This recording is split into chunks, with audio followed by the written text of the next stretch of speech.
Borneo ini atau Pulau Kalimantan secara khususnya itu dengan hutan yang luas itu harus kita jaga. Nah, menjadi PR dan pertanyaan bagaimana kalau itu kita membangun kota gitu ya. Sekarang kita tidak lagi bicara soal mengapa IKN harus pindah. Karena memang seharusnya harus pindah. Harus pindah memang IKN itu. Karena dengan melihat berbagai situasi, kondisi ibu kota negara hari ini di Jakarta yang memang sudah tidak layak.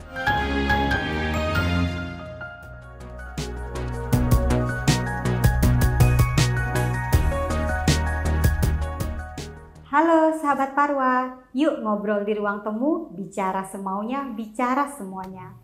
Ruang temu kali ini kita kehadiran tamu yang sangat spesial ya, Bung Harsam dari Merah Putih Institute. Hai Bang, apa kabar?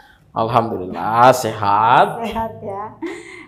Astrid Nadia Rizkita, Presiden OIC Youth Indonesia. Gimana kabarnya Astrid? Alhamdulillah sehat. Alhamdulillah. Bung Jus, apa nih tema yang harus kita diskusikan dengan dua narasumber kita yang keren nih? Iya Mbak Titi, jadi memang saya kira sangat menarik untuk membahas soal pembangunan IKN Nusantara, Ibu Kota Negara dengan nama Ibu Kota Negara Nusantara. Nah, tapi memang salah satu hal yang saya kira cukup menarik bicara soal IKN Nusantara itu perhatian kelestarian ekosistem. Karena bagaimanapun kita berbicara soal jangka panjang, masa depan generasi muda Indonesia. Nah, pastinya itu dipengaruhi oleh lingkungan, Mbak. Saya kira ini menarik untuk kita diskusikan. Karena IKN ini udah ibu kota pindahnya ini kan udah cita-cita lama ya gitu. Yang udah dari masa ke masa yang hari ini udah direalisasikan oleh Pak Jokowi. Nah, bagaimana nih Bung Harsam dengan konsep IKN ibu kota negara baru ini? Saya sih yes. Oh yes. Yes. Ya, kalau saya melihat rencana ya, maksudnya rencana pemerintah dalam memindahkan ibu kota negara baru yang kebetulan hari ini sudah ditentukan di Kaltim ya, tepatnya di dua kabupaten Penajam Pasir Utara dan juga Kabupaten Kutai Kartanegara. Secara lokasi seperti yang memang sudah banyak dibahas ya oleh para pakar, para analis, sudah banyak pertimbangan kenapa Kaltim dipilih sebagai lokasi ibu kota negara. Tentu dari berbagai kajian itu saya kira semua sudah dilihat aspeknya ya, aspek keamanannya ya, baik dari keamanan dari pertahanan maksudnya militer ya kan, kemudian ketahanan ekosistem dan berbagai pertimbangan yang lain, sehingga kemudian terkait lokasi ini saya kira tidak perlu kita perdebatkan lagi ya, gitu ya. Itu kalau kita bicara lokasi kan begitu. Nah, yang kedua,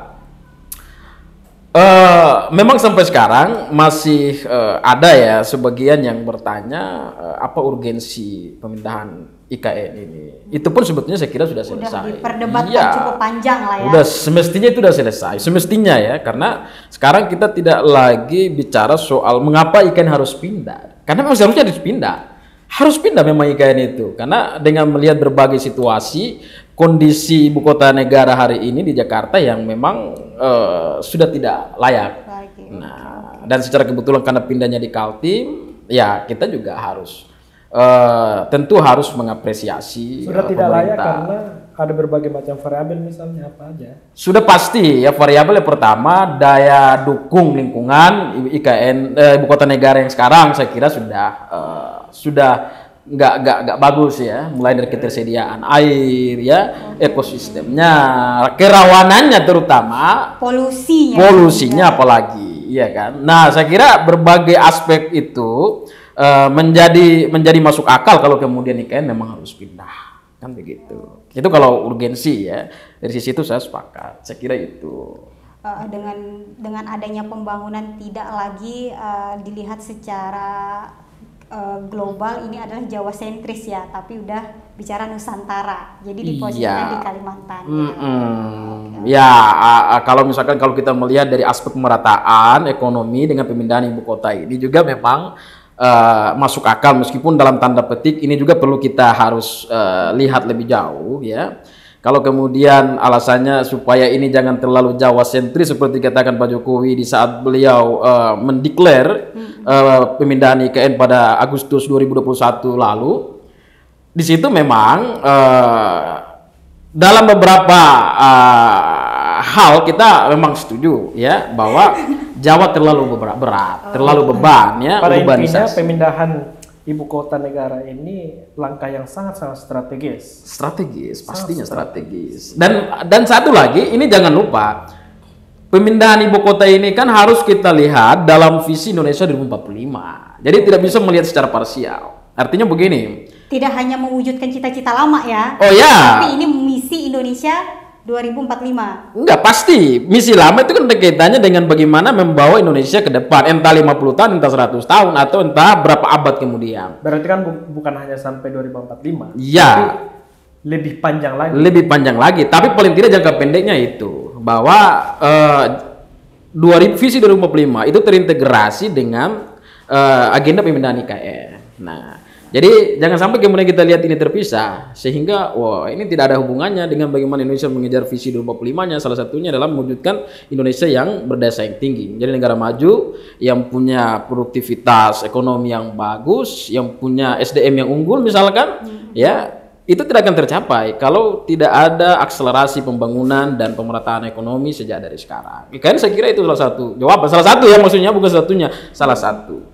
Iya, Gitu. kayaknya menarik kalau misalnya dilihat dari persepsi internasional atau global. Nah, ini kan kebetulan Astrid ini sudah melalang buana di berbagai macam negara ataupun forum-forum internasional, apalagi bicara soal lingkungan. Pasti green movement itu sangat diutamakan dalam masyarakat internasional. Nah, kira-kira seperti apa menurut Astrid terkait dengan IKN ini? Ya, tadi sebenarnya sudah banyak dibahas oleh Bung Garsam secara ekstensif dan eksplisit ya, terkait lokasi, kemudian aspek-aspek ekonomi bahkan, dan juga memperkuat ya, saya rasa fungsi dari suatu ibu kota itu sendiri. Jakarta dan kondisi yang saat ini seperti apa dan sebagainya. Nah, melihat dari perspektif, saya sepakat sekali soal 2045 itu dan bahkan beyond, kita melihat beberapa negara yang sudah melakukan pemindahan ibu kota yang cukup berhasil. Ada beberapa yang tidak berhasil, tapi ada yang berhasil. Misalnya?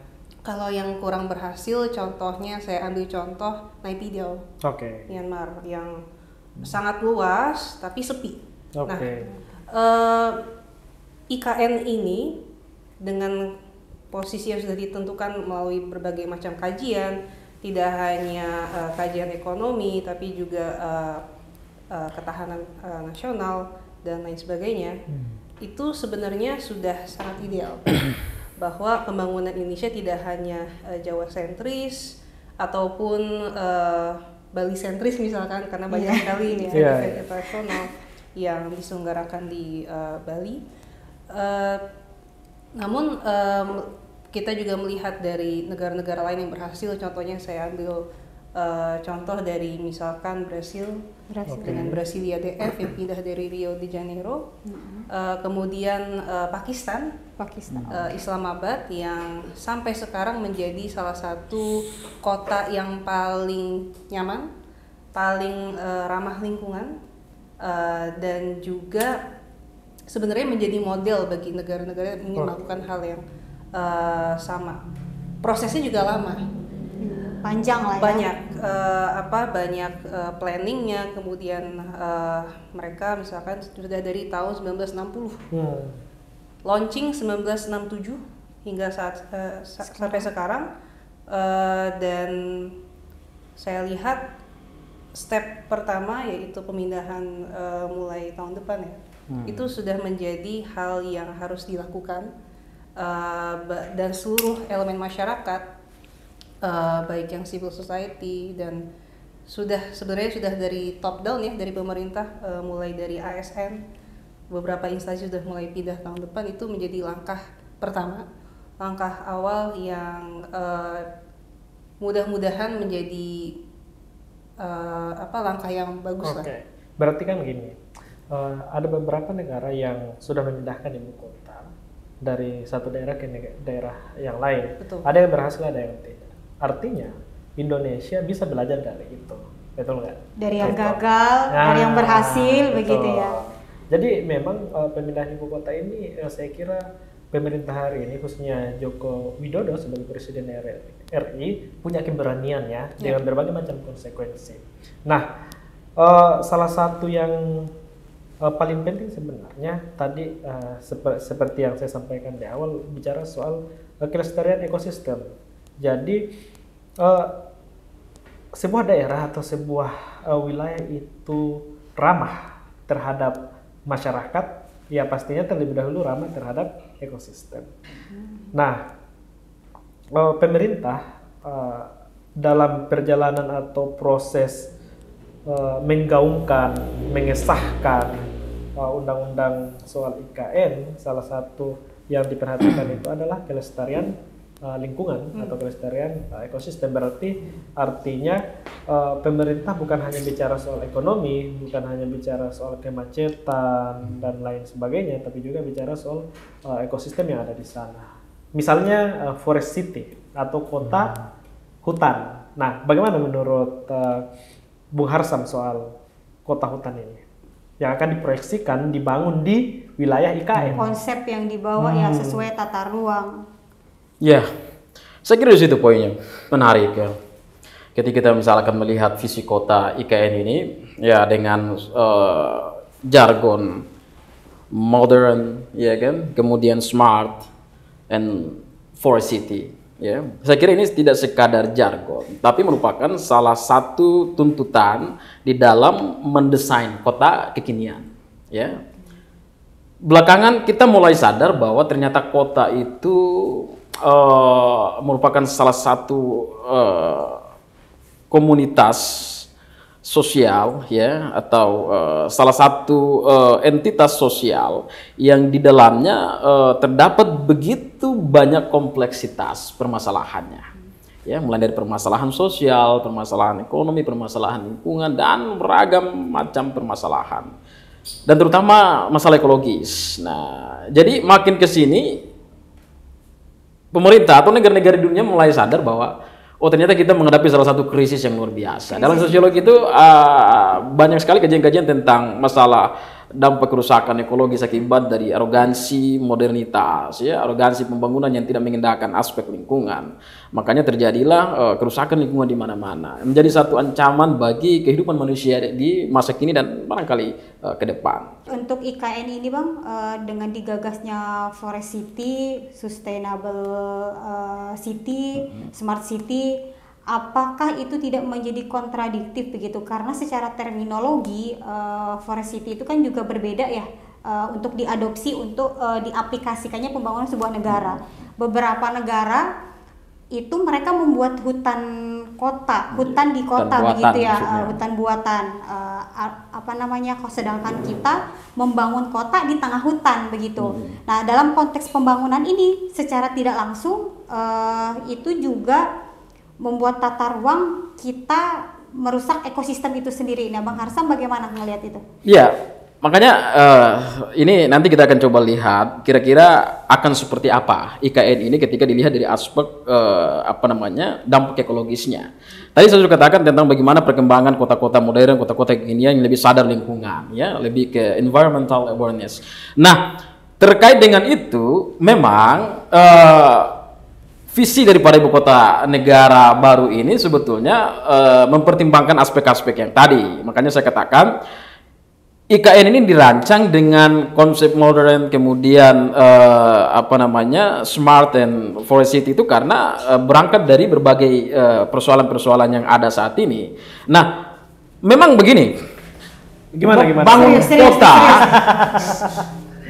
Bangun kota itu kan bukan kita bangun ruang fisiknya saja kan begitu. Kota ini dalam bayangan sosiologis itu dihuni manusia. Artinya ini kita mau membangun sebuah bangunan yang di dalamnya ada manusia, ada berbagai entitas-entitas yang lain, yang mana semua pembangunan harus mampu melihat aspek itu. Karena tidak mungkin kota dibuat untuk sesuatu yang tidak ada kaitannya dengan kebutuhan manusia kan gitu. Iya. Pasti untuk manusia terlebih dahulu itu. Tidak hanya sekadar membangun gedung Ya. tinggi ya. Kemudian ada habitat-habitat yang ada di sana. Ada aspek-aspek non manusia yang memang menjadi pertimbangan. Nah, terkait dengan IKN, saya sudah dari awal sebetulnya wacana IKN ini saya sudah mewanti-wanti. IKN ini sebetulnya jangan juga kemudian tidak menjadikan tujuan atau kepentingan manusia di dalamnya di Kaltim ini sebagai pertimbangan utama untuk mendesain kotanya. Dengan konsep modern kemudian smart dan forest city itu saya pikir bagian daripada inisiasi untuk menjawab itu. Cuman memang ini tidak mudah. Forest City memang kalau dari historisnya ini kan satu konsep yang sebetulnya baru sekali untuk di kalangan tata kota ya, di dalam desain kota itu sebetulnya ini salah satu konsep yang baru, terutama karena konsep ini mulai berkembang dulu misalkan di Ohio, salah satu negara bagian Amerika Serikat itu menjadi prototip daripada Forest City itu. Lalu kemudian di London di Kanada itu juga kerap dijuluki sebagai Forest City karena memang kota itu dibangun dan dia dikelilingi hutan. Jadi hutan itu benar-benar atau disebut vertical forest ya, karena hutan-hutan menjulang tinggi pohon-pohon dan menutupi permukaan kota itu. Jadi ini menjadi salah satu bagian daripada menyerap dan memproduksi karbon. Karena polusi menjadi persoalan utama di kota dan itu menjadi jawaban. Menurut Bung Harsam di IKN ini bisa nggak direalisasikan semacam itu? Sebetulnya bisa saja. Terlepas ada perbedaan ya antara kota-kota yang tadi kita sebutkan, baik di Ohio, ya kan, kemudian di Kanada, di London, lalu kemudian belakangan karena konsep ini lebih banyak diadopsi di Cina, ya. Tapi Cina tadi Mbak Titi sudah bilang, memang secara secara desain tata kotanya ini berbeda dengan barangkali di IKN ini berbeda karena di Cina itu kan banyak hutan yang memang sudah habis terbabat karena pembangunan yang begitu masif. Kawasan industri. Ya, sehingga pembangunan ruang terbuka hijau itu kemudian menjadi masif di tengah-tengah kota gitu. Jadi kalau yang ini memang karena ini hutan, benar-benar hutan dan pengen digunduli di tengah dibangun kota di situ. Bukan karena digunduli kan maksudnya. Di Kaltim itu kan juga ini Bang. Dibangun kota di tengah-tengah hutan. Ibu kota ini kan juga ada hutan konservasi, Ya. hutan produksi, ada hutan Betul. lindung kayak gitu. Nah, tata kota ini kan berarti adalah konsep awal untuk menata sebuah pembangunan begitu. Betul. Nah, selain aspek pembangunan secara fisik, apa yang sebenarnya urgensi untuk keberlangsungan dengan harmonisasi lebih humanis begitu Bang dengan masyarakat setempat. Oke, baik. Ini coba kita lihat wilayahnya dulu ya, karena IKN ini kan tadi saya sebutkan ada di 2 kabupaten, Penajam Pasir Utara, lalu kemudian ada Kutai Kartanegara, dan di situ sebetulnya ada 2 kawasan hutan ya, hutan lindung dan hutan konservasi. Hutan itu kan ada di sebelah dia agak ke utara dan agak ke timur. Itu namanya hutan lindung Sungai Wain ya, meskipun dia di luar ya di perbatasan, tapi ini juga dempet banget. Bahkan ada beberapa bagian yang sudah masuk di wilayah IKN ini. Lalu kemudian di bagian timur itu juga di atasnya Balikpapan itu. Nah, itu kan ada Taman Hutan Rakyat Bukit Soeharto. Oke. Nah, Tahura Bukit Tahura, Soeharto. ya, Itu juga kan sebetulnya menjadi hutan konservasi yang juga harus diperhatikan ekosistem di situ. Nah, terkait dengan desain IKN ini memang itu sudah menjadi pertimbangan. Hanya saja begini. Kalau kita bicara smart city, karena ini kan mengadopsi salah satu konsep smart city juga kan, itu kan ada banyak smart yang harus dipertimbangkan. Smart ekonomi, ya smart mobility, smart environment, ya kan. Kemudian ada smart people, ada smart living. Nah, smart ini yang menjadi penting untuk kemudian bagaimana kira-kira negara menggagas ini. Misalkan smart people. Partisipasi masyarakat di dalam megarancang ibu kota ini gimana? Masyarakat dilibatkan nggak? Ada masyarakat kesukuan di situ yang memang juga punya hak untuk kemudian menentukan ruang hidup mereka. Makanya memang ini untuk di situ. pembangunan IKN ini kan tahap demi tahap ya. Gitu. Nah, jadi dari ketiga aspek yang kemudian tadi dibahas, forest city, sustainable city, kemudian smart city, itu memang hal yang saya kira butuh effort yang luar biasa dari pemerintah untuk membangun. Benar. Nah, seperti yang dikatakan tadi Astrid ini kan tahun depan udah mulai tahap demi tahap untuk memulai mewujudkan IKN ini seperti apa, bukan hanya sampai di pengesahannya aja, tapi ada realisasinya gitu. Nah, saya kira Astrid bisa untuk menjelaskan juga terkait dengan bagaimana forest city, kemudian sustainable city itu seperti apa gitu. Karena bicara soal IKN ini lagi-lagi saya katakan bukan masa lalu, bukan hari ini, tapi untuk kedepannya gitu. Itu. Menarik sekali ya tadi soal 3 poin tadi, berkaitan juga dengan aspek lingkungan yang sering sekali menjadi hal yang diwanti-wanti oleh berbagai pakar. Namun lagi-lagi ya, 3 poin tadi itu sebenarnya sudah bisa diimplementasikan di IKN tersebut. Contohnya seperti apa? Ini kan banyak sekali ya komitmen-komitmen yang telah disepakati di sidang yang diselenggarakan tahun ini, seperti G20 dan lain-lain, dan ini sebenarnya juga menjadi ujian juga bagi Indonesia dan menjadi peluang sebenarnya terkait bagaimana Indonesia bisa take charge dan menjadi model bagi negara lain juga. Berkaitan dengan forest city ini sudah suatu hal yang sudah harusnya menjadi hal yang diutamakan dalam perencanaan kota, tata kota. Mengapa? Karena Borneo, Pulau Kalimantan itu bukan hanya salah satu, tapi bisa dibilang paru-paru dunia, yang mana jika dibandingkan dengan forest lainnya, seperti Amazon dan lainnya yang sudah mengalami banyak sekali penggundulan, Borneo ini atau Pulau Kalimantan secara khususnya itu dengan hutan yang luas itu harus kita jaga. Nah, menjadi PR dan pertanyaan bagaimana kalau itu kita membangun kota gitu ya. Dalam kerangka forest city sudah diatur oleh pemerintah agar bagaimana paling tidak kita bisa hidup berdampingan dengan hutan. Jadi hidup berdampingan dengan hutan atau hidup di dalam hutan? Hidup karena kan ada aspek flora dan fauna juga kan. Iya. Dan agar bagaimana hutan yang sudah ada itu juga tidak menjadi gundul seutuhnya. Bahkan setengahnya pun juga itu sudah ditentukan ya agar tetap lebih dari setengahnya maksudnya tetap dipertahankan. 75% ya dari bahkan 75% dan ada juga versi yang 80%, jadi 20% itu non hutan, dan hutan itu juga tadi terbagi 3 ya, ada hutan konservasi, lindung dan sebagainya. Produksi. Kemudian berkaitan dengan tadi smart city ya, saya sepakat juga bahwa tentunya masyarakat, civil society, masyarakat setempat, masyarakat adat tetap harus dilibatkan. Karena partisipasi aktif masyarakat itu sangat penting. Dan yang ketiga adalah bagaimana governance.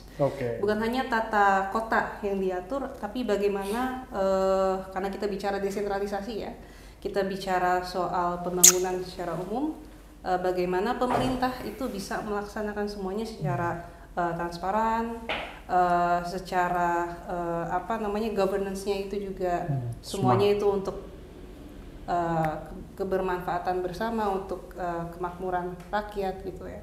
Jadi agar tepat sasaran gitu. Karena sayang sekali kalau dengan anggaran yang besar itu tidak tepat sasaran. Nah, itu yang mungkin menjadi hal yang tidak bisa kita kompromikan lah soal itu, governance itu ya. Bagaimana leadership dan governance. Namun selain itu sudah, menurut saya sih sudah on track lah. Yang mana sebagai fungsi ibu kota negara ya gitu. Di Bang Harsal sampaikan ada smart people gitu. Ada smart governance. Ya, bebas korupsi, transparansi ya itu juga harus. Artinya memang kedepannya kita butuh pemimpin yang bisa mewujudkan IKN ramah lingkungan dan smart. Harusnya begitu. Berbagai sektor ini teman-teman semua optimis itu tetap bisa berlanjut. Optimis karena ya. Karena dimulai di 2023 ya. Karena pembangunan udah mulai berjalan. Iya. Kalau ini tidak dilanjutkan, ya kita akhirnya menggunduli hutan saja dan semua akan mubazir dan sia-sia ya kan ya.